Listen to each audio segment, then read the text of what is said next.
How did a janitor save $8 million while a Harvard executive went bankrupt? It sounds impossible, doesn't it? We are taught that finance is math, a hard science ruled by spreadsheets and formulas. But what if that is wrong? What if money has less to do with how smart you are, and everything to do with how you behave? Why do geniuses lose fortunes while ordinary people build them? The answer lies in a soft skill we often ignore. Are you ready to master the psychology of money? In The Psychology of Money, Morgan Housel argues that financial success is not about intelligence, but behavior. Through stories of investors and ordinary people, he illustrates how emotions like pride, greed, and fear influence our decisions more than any spreadsheet. The text explains why getting wealthy and staying wealthy are different skills, emphasizing the power of compounding, the necessity of survival, and the hidden nature of true wealth. Ultimately, money is not just about buying things. It is a tool for gaining control over your time and achieving the freedom to live life on your own terms.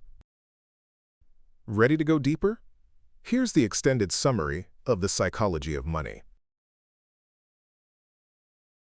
The core premise of this book is that financial success has surprisingly little to do with how smart you are, and everything to do with how you behave. Behavior is hard to teach, even to really smart people.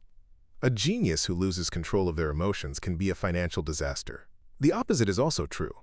Ordinary people with no financial education can become wealthy if they master a few behavioral skills that have nothing to do with intelligence measures like IQ. Consider the story of Ronald Read. He was a janitor and gas station attendant who lived a quiet, humble life.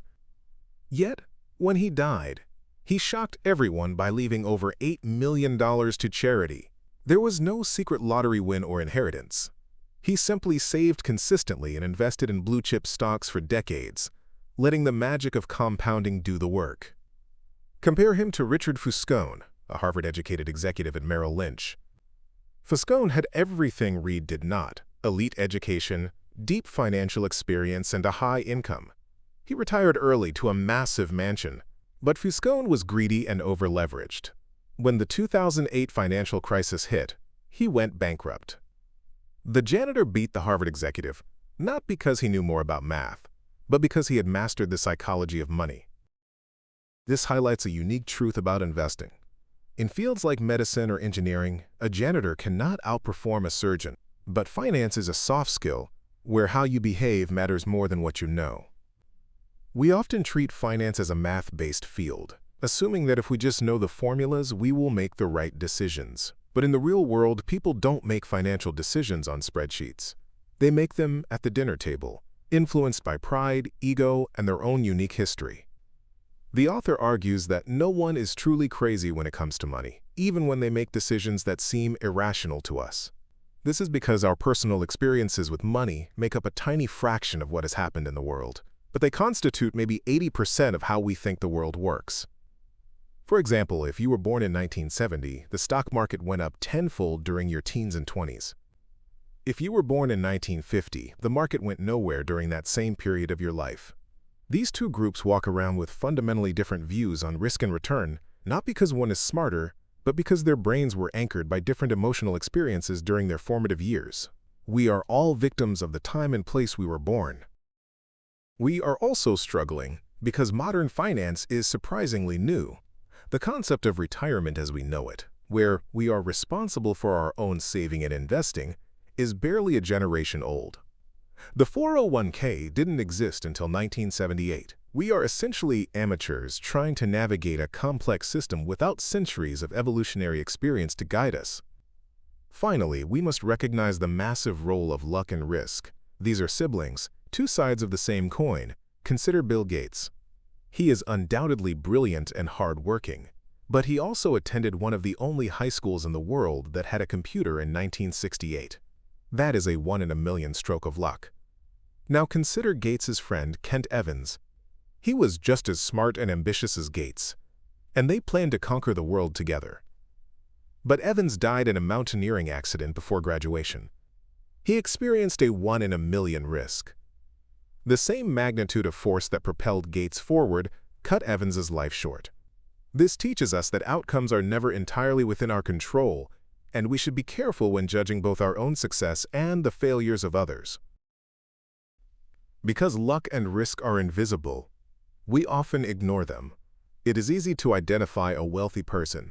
It is much harder to measure how much of their success was due to a fortunate roll of the dice. We generally hesitate to attribute success to luck because it feels rude to dismiss someone's hard work, and it feels demoralizing to admit that our own efforts might not be enough. Consequently, we tend to view financial outcomes in black and white. If someone fails, we assume they made bad decisions. If we fail, we tell ourselves we just got unlucky. This asymmetry makes it incredibly difficult to learn effective strategies. As Bill Gates once noted, success is a lousy teacher. It seduces smart people into thinking they can't lose. Conversely, failure can be misleading, tricking us into believing our decisions were terrible when, in reality, we simply encountered the unforgiving side of probability. To navigate this, we should stop fixating on extreme individual case studies, which are often outliers driven by luck, and instead focus on broad patterns. We must also learn to forgive ourselves and others when things go wrong, recognizing that nothing is as good or as bad as it seems. Once we accept the role of risk, we face a second, equally difficult challenge: knowing when to stop. There is a profound story about Joseph Heller, the author of Catch-22. At a party hosted by a hedge fund manager, a friend pointed out that the host had made more money in a single day than Heller had earned from his novel in its entire history. Heller replied, "Yes, but I have something he will never have: enough." This concept of enough is critical, yet often ignored. When we look at figures like Rajat Gupta, the former CEO of McKinsey, we see the danger of an insatiable appetite. Gupta was worth $100 million. He had wealth, prestige, and freedom. But he wanted to be a billionaire. Driven by this desire, he engaged in insider trading, went to prison, and destroyed his reputation. He risked everything he had and needed for something he didn't have and didn't need. As Warren Buffett says, that is foolish. The hardest financial skill is getting the goalpost to stop moving. If your expectations rise in lockstep with your results, you will never feel satisfied. The primary driver of this dissatisfaction is social comparison. There will always be someone richer, making the game of comparison unwinnable. The only way to win is to walk away and accept that enough is not about settling for less. It is about avoiding the regret that comes from pushing your luck too far. Building wealth safely relies on a force that is just as misunderstood as risk: compounding. To understand it, we can look at the history of ice ages. Scientists long struggled to explain why the Earth cycled through freezing periods. It wasn't caused by massive catastrophes, but by tiny, subtle changes in the Earth's tilt that led to moderately cool summers. Because the summers weren't warm enough to melt the previous winter's snow, ice accumulated year after year. Over centuries, this small imbalance grew into continental ice sheets. The lesson is that you don't need tremendous force to create tremendous results. You just need something to compound. This is the secret behind Warren Buffett's fortune. We study him as an investor, but his real secret is time. More than 99% of his net worth was accumulated after his 50th birthday. If he had started investing in his 30s and retired in his 60s, you likely would never have heard of him. His skill is investing, but his secret is longevity. We struggle with this because the human mind thinks linearly, not exponentially. We expect results to happen quickly. But in finance, good investing isn't about earning the highest returns, which are often one-time hits that can't be repeated. It's about earning pretty good returns that you can stick with for the longest period of time. That consistency is what allows compounding to run wild. There is a crucial distinction here that often goes overlooked. Getting wealthy and staying wealthy are two completely different skills. Getting wealthy requires taking risks, being optimistic, and putting yourself out there. But staying wealthy requires the exact opposite. It requires humility and a healthy dose of paranoia. It involves realizing that what you've made can be taken away from you just as fast. Consider the story of Jesse Livermore. In 1929, while the stock market was crashing and wiping out fortunes, Livermore shorted the market. He made the modern equivalent of $3 billion in a single day. He was one of the richest men in the world, but brimming with overconfidence, he kept placing larger and larger bets. Within 4 years, he had lost everything. Compare him to Abraham Germansky, a multi-millionaire real estate developer who lost his fortune in that same 1929 crash. In the end, both men suffered the same fate. Despite being on opposite sides of the trade initially, they were both good at getting wealthy, but neither knew how to stay wealthy. The single most important factor in financial success isn't intelligence, it is survival. Michael Moritz, the head of Sequoia Capital, once noted that the secret to his firm's decades of success was a constant fear of going out of business. "Only the paranoid survive," he said. "You need short-term paranoia to keep you alive long enough to exploit long-term optimism." This brings us back to Warren Buffett. We often overlook the fact that he had a third partner in the early days, a man named Rick Guerin. Rick was just as smart as Buffett and Charlie Munger. But while Buffett and Munger were patient, Rick was in a hurry. He used margin loans to leverage his investments, trying to get rich faster. When the market dropped nearly 70% in the mid-1970s, Rick received margin calls and was forced to sell his shares at the bottom. He didn't survive the downturn. Buffett did. He didn't need to be smarter, he just needed to be financially unbreakable. To survive, you need a margin of safety. This means planning on your plan, not going according to plan. It means holding cash even when it feels inefficient, because that cash buys you the ability to endure a recession without selling your stocks at a loss. When you survive long enough, you open yourself up to the power of long tails. In finance, a huge proportion of results come from a tiny number of events. Think of an art dealer like Heinz Berggruen. He bought massive quantities of art. Most of it was worthless. But he held a few Picassos and Brocks that became worth millions. The winners paid for all the losers and then some. This happens everywhere. Disney's studio was struggling until Snow White changed everything. In the stock market, most public companies are duds. The entire gain of the stock market over the last century is driven by a small percentage of super winners. This means you can be wrong half the time, or even more, and still make a fortune, as long as you don't wipe out before the big winners arrive. You have to accept that failure is normal. Even the best investors are only right about 60% of the time. The goal isn't to be right every time. It's to make sure that when you are right, it matters, and when you are wrong, you survive. Ultimately, what is all this survival and compounding for? It turns out the highest form of wealth isn't buying fancy cars. It is the ability to wake up every morning and say, "I can do whatever I want today." That feeling of autonomy is the most dependable predictor of well-being, far surpassing objective measures like your salary or the size of your house. Money's greatest intrinsic value is its ability to give you control over your time. This isn't just about early retirement. It is about the independence to take a sick day without worry, to wait for the right job after a layoff, or to accept a lower-paying role that offers flexible hours. However, we often squander this potential freedom by chasing visible symbols of success. There is a paradox here. When you see someone driving a Ferrari, you rarely think, "Wow, the guy driving that car is cool." Instead, you think, "Wow, if I had that car, people would think I'm cool." You don't admire the driver.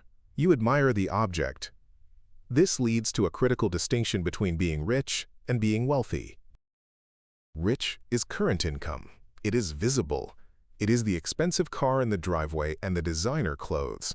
But wealth is hidden. Wealth is the nice car not purchased. It is the diamond not bought. It is the financial assets that haven't yet been converted into the stuff you see.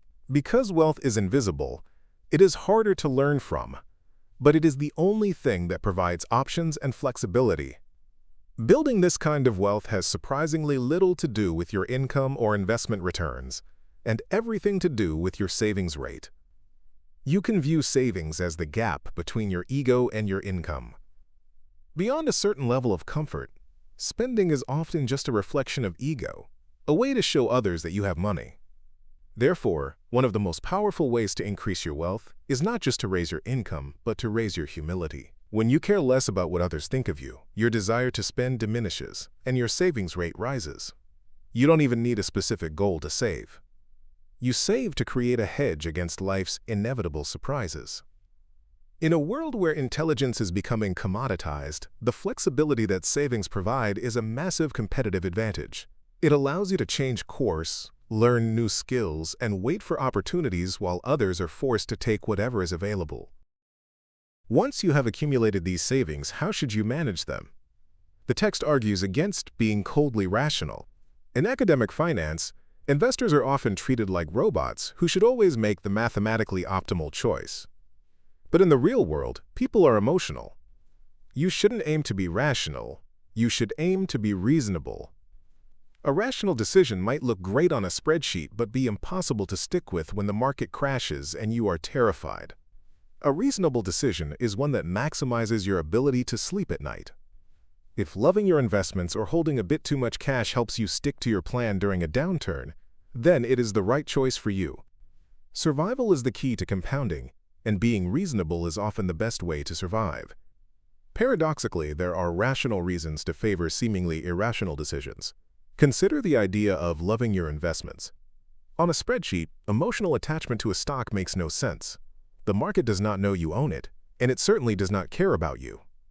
However, if you have a genuine passion for a company's mission or product, that emotion can act as a stabilizing anchor. It fosters commitment. When the market inevitably dips and the numbers look grim, a purely rational investor might bail out to stop the bleeding. But if you care about the company, you are more likely to stick with your strategy. Since endurance is highly correlated with long-term performance, that emotional flaw actually becomes a financial asset.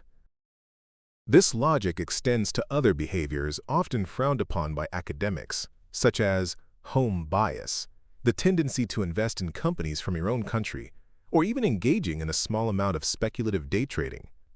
If dabbling with a tiny percentage of your money scratches an itch and prevents you from gambling with your entire retirement fund, it serves a vital protective function. These behaviors are not mathematically optimal, but they are reasonable because they help you stay in the game. Once you adopt this reasonable mindset, you must then confront how you view the future. The text warns against the historians as prophets fallacy. We often treat history as an unassailable map, assuming that studying the past will reveal exactly what is coming next. But investing is not a hard science like geology or medicine.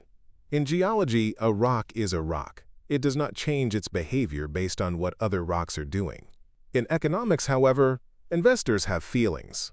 The system is driven by human emotion, innovation, and adaptation, which means the past is often a misleading guide. The world is profoundly shaped by tail events, rare, high-impact outliers that move the needle more than anything else. Events like the Great Depression, the dot-com bubble, or the September 11th attacks were unprecedented before they occurred.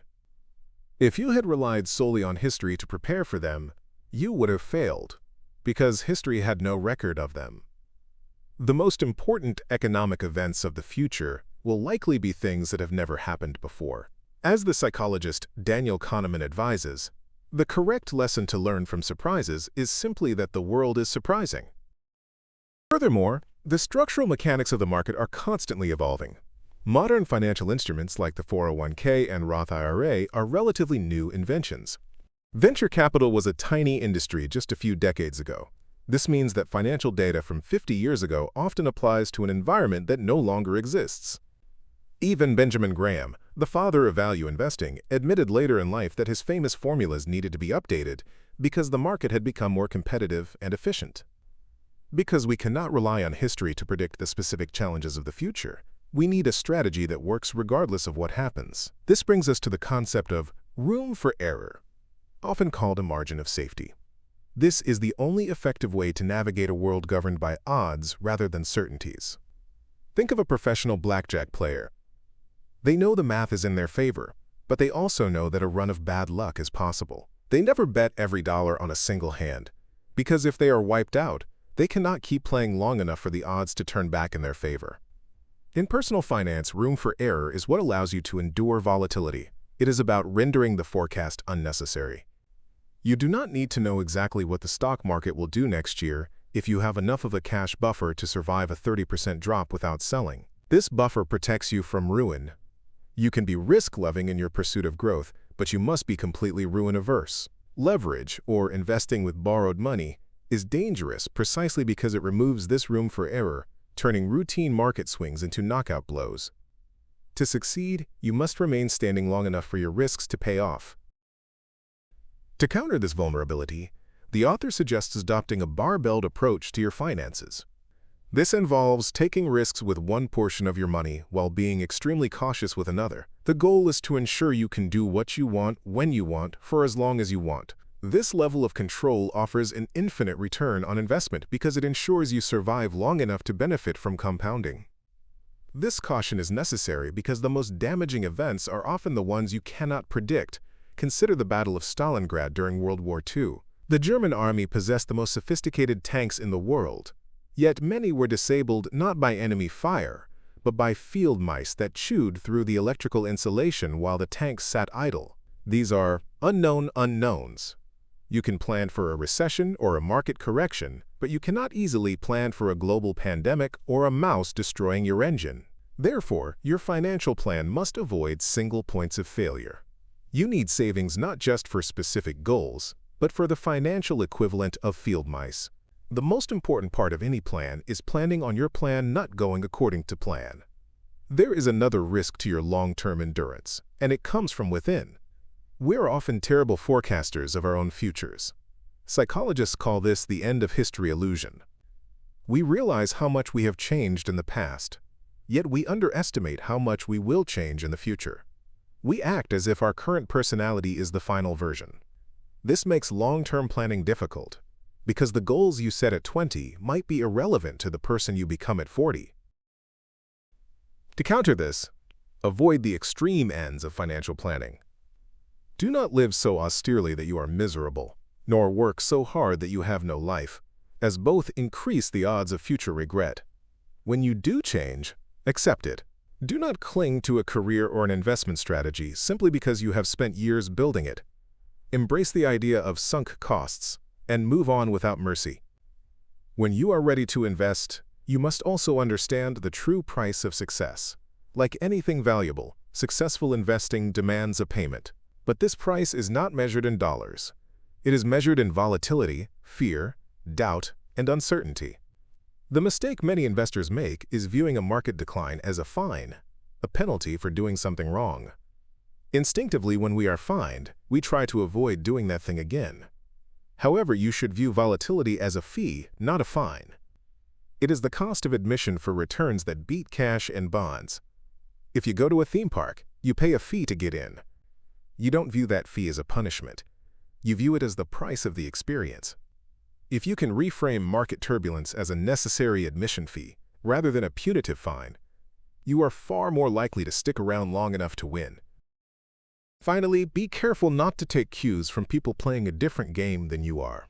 Financial bubbles often form when long-term investors start mimicking short-term traders. In 1999, buying a tech stock at $60 might have been rational for a day trader looking to sell it at $61 before lunch. But for a long-term investor, it was a disaster. Assets do not have a single rational price. The right price depends entirely on your time horizon. Define your own game and ignore the actions of those playing a different one. Consider the case of Cisco Systems in 1999. The stock was trading around $60. For a day trader, that price was perfectly rational if they believed they could sell it for a quick profit before the market closed. But for a long-term investor, that same price was a catastrophe waiting to happen. If you were a long-term investor taking your cues from the momentum of short-term traders, you were effectively buying a ticket to a game you didn't know how to play. Once you identify your own time horizon, however, you face another psychological hurdle, the magnetic pull of pessimism. In the world of money, pessimism isn't just common, it is intellectually seductive. Optimism often sounds like a sales pitch or a naive dismissal of reality. Pessimism, on the other hand, sounds profound and serious. If someone tells you a stock will double, you might roll your eyes. If they tell you the economy is about to collapse, you listen intently. It is important to clarify what real optimism is. It is not the blind belief that everything will be great. Rather, it is the belief that the odds of a good outcome are in your favor over time, even when the road there is filled with setbacks. The difficulty lies in the physics of progress versus destruction. Growth happens slowly, driven by compounding, while destruction can happen in an instant. A stock market crash is a sudden, dramatic event that demands immediate attention. Economic growth, however, is boring and gradual. We barely notice the 70% decline in heart disease deaths over the last half-century, because it happened too slowly to make headlines, yet we obsess over sudden, singular disasters. This bias leads us to extrapolate current trends without accounting for adaptation. In 2008, analysts predicted the world would run out of oil by 2030 based on rising demand. They failed to foresee that high prices would incentivize new technologies like fracking, which drastically increase supply. Problems correct because people adapt. Threats incentivize solutions. But because we focus on the immediate threat, rather than the potential for human ingenuity, we tend to view the future through a lens of scarcity. This reliance on narrative extends to how we value the economy itself. Consider the financial crisis of 2008. If an alien had visited the United States in 2007 and returned in 2009, they would have seen the same factories, the same technology, and the same people. The physical capacity of the country hadn't changed, yet households were $16 trillion poorer. What changed was the story. The narrative of safe housing and prudent banking shattered, and the economy collapsed along with it. We live in a story-driven world, and this makes us vulnerable to what can be called appealing fictions. These are things we believe simply because we desperately want them to be true. During the Great Plague of London, people bought quack remedies not because they were proven, but because the alternative, admitting they were helpless, was too painful to bear.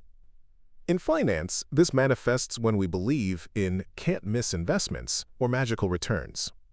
We want the world to be predictable and controllable, so we invent stories to fill in the gaps of our understanding. We look at the past and create a clean narrative of cause and effect, giving us the illusion that the world makes sense. But often, that clarity is just hindsight playing tricks on us, masking the reality that we know far less than we think. This illusion creates a significant problem when we try to navigate the financial landscape. We tend to view the world through limited mental models, constructing coherent stories that feel complete even when they are based on fragmentary information. As Daniel Kahneman points out, the ability to explain the past gives us the false confidence that the world is understandable and, therefore, predictable. But this is an emotional crutch, not an analytical truth. We crave forecasts because we desperately want to believe we inhabit a controllable world, yet in the realm of money, simple historical averages often outperform the complex predictions of experts. It is crucial to distinguish between fields of precision and fields of uncertainty. In astrophysics, NASA can calculate exactly where a spacecraft needs to be years from now to orbit Pluto, because the laws of physics are reliable. Finance is different. It is not guided by clean formulas, but by the messy, unpredictable emotions of human beings. When we try to treat economics like physics, we inevitably fail. We overestimate our own skill, underestimate the role of luck, and ignore the external forces that can derail even the best-laid plans. Because finance is driven by human behavior, there is no single right answer for how to manage money, just as there is no single medical treatment that suits every patient. In the past, medicine operated on a paternalistic model where doctors assumed there was one universal cure and simply imposed it. Today, we understand that good medicine requires informed consent and an understanding of the patient's unique values. Financial advice must follow the same evolution. It is dangerous nonsense to assume a professional can prescribe a universal financial strategy without understanding your personal fears, goals, and ability to endure stress. This brings us to a fundamental rule. The best financial strategy is the one that helps you sleep at night. Mathematical optimization often fails in the real world because we are not spreadsheets, we are people. You might find that paying off your mortgage is, on paper, a terrible financial decision when interest rates are low. But if owning your home outright gives you a sense of security that allows you to stay the course during a market crash, then it is the correct decision for you. The author applies this philosophy to his own life by prioritizing independence over maximizing returns. His goal is not to accumulate wealth for the sake of flashing it, but to gain control over his time, to do what he wants, when he wants, with whom he wants. This is the highest dividend money can pay. To achieve this, he and his wife maintain a lifestyle well below their means, saving a high percentage of their income. They stopped moving their goalpost of lifestyle desires years ago, meaning that as their income rose, their spending did not. Their strategy involves holding a significant amount of cash. far more than a financial advisor might recommend. While cash drags down returns in a bull market, it acts as the, quote, oxygen of independence. It ensures that when life throws a curveball, they are never forced to sell their stocks at a loss just to pay the bills. This buffer allows their investments in low-cost index funds to compound uninterrupted for decades. They don't try to beat the market or time the swings. They simply bet on the long-term growth of the global economy and focus on endurance. Ultimately, managing money is about closing the gap between what you know you should do and what you can actually stick with when things get difficult. It requires cultivating humility when you succeed and forgiveness when you fail. It means accepting that risk and uncertainty are the price of admission, fees, not fines. By defining the game you are playing and ignoring the peer pressure to chase returns that don't align with your goals, you can build a financial life that is durable enough to survive the unpredictable. To understand why that durability is so rare, we have to look at the history that shaped our financial instincts. The story of the modern American consumer really begins in August 1945. World War II had just ended, and while the nation celebrated, economists were terrified. They feared that without the war's massive production demands, the economy would collapse back into the Great Depression. To prevent this, policymakers engineered a deliberate strategy to get Americans spending. They kept interest rates artificially low and democratized credit through the GI Bill and the loosening of banking regulations. It worked better than anyone imagined. A hidden productivity boom, combined with pent-up demand from the war years, ignited an explosion of prosperity. But the most important feature of the 1950s and 60s wasn't just growth, it was shared growth. The gap between the rich and the middle class narrowed significantly. During this era, a bank manager and an investment banker lived lives that looked remarkably similar. They drove comparable cars, watched the same 3 television channels, and lived in neighborhoods that weren't worlds apart. This fostered a deep-seated cultural belief that financial equality was the natural state of things, and that debt was a safe tool to access the American dream. But around 1973, the economic engine sputtered. Inflation spiked, global competition rose, and growth slowed. When the boom eventually returned in the 1980s and 90s, it looked fundamentally different. The gains became lopsided. The top 1% saw their incomes skyrocket, while wages for the bottom 99% largely stagnated. This is where the psychological trap was set. While the economic reality shifted, our expectations did not. The cultural memory of the post-war era told us that we should be able to live like our neighbors, that a median income should buy a comfortable, middle-class life not too different from the wealthy. So, when wages couldn't keep up with the rising lifestyle of the rich, we turned to debt to bridge the gap. We entered an era of the big stretch. People took on massive mortgages, student loans, and credit card debt to maintain a lifestyle that their incomes could no longer support. We were trying to uphold a 1950s social contract in a modern, unequal economy. This house of cards finally collapsed in 2008, and the recovery that followed only deepened the divide. Policies designed to save the system, like quantitative easing, primarily boosted the value of assets, stocks, and real estate, which were mostly owned by the wealthy. Meanwhile, the average worker was left behind, watching the gap widen further. Today, this disconnect fuels a profound sense of unfairness.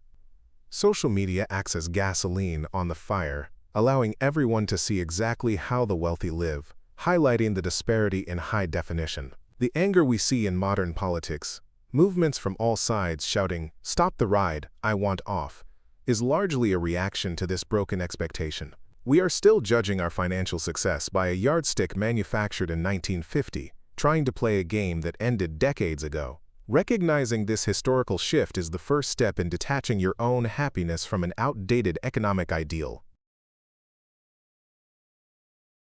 I hope you enjoyed this summary of the book. If you did, don't forget to leave a like and subscribe to the channel. It really helps a lot. And if the summary caught your interest, you can find a link in the description to buy the full book and dive deeper into its ideas. I'd also love to hear your thoughts in the comments. Did you like this format? What would you change or improve for future summaries? See you in the next video.